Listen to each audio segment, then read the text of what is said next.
Hey everybody, this is Tyler with RVMP here. We just do a quick video about our Flex Temp tankless hot water heater for RVs and motor coaches. We've had customers install these and they love it, but they have some questions about how to really set it up properly, all the parameters, and make sure they're getting the most out of their tankless hot water heater.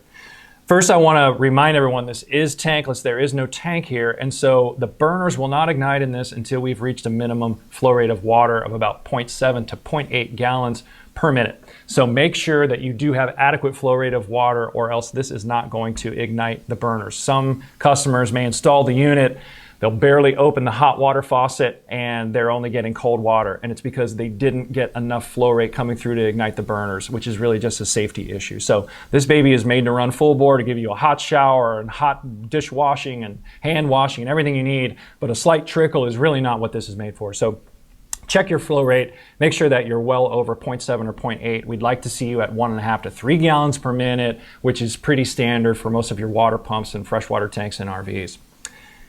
Some customers are seeing error codes on their display when they first get started, and they aren't sure how to get rid of those. You can get rid of those by simply cycling the water on and off. So turn all the faucets off, then turn them back on. The error code should go away, no problem.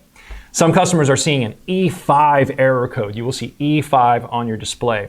If you're seeing that, check your exhaust. Make sure that nothing is blocking this exhaust. No leaves, no debris, no rodents, no pests, no nothing are in here. This needs to be clear. Another safety issue that's very important. The unit is going to shut down and show you an E5 error if anything is blocking that exhaust. Next, check your water flow rate. Make sure that you're well over the 0.7, 0.8 gallons per minute. That's the minimum for this to turn on. If you're still having problems, we have an easy fix for you. It's just a software update. It could be just the particular parameters of your environment or the ambient water temperature that you're pulling into the unit.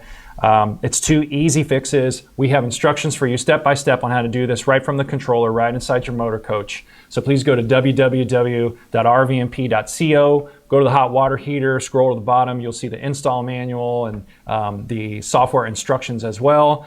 Once you update that, you should be good to go. But please, if you have any other questions about this, reach out anytime. support@rvmp.co. We are at www.rvmp.co.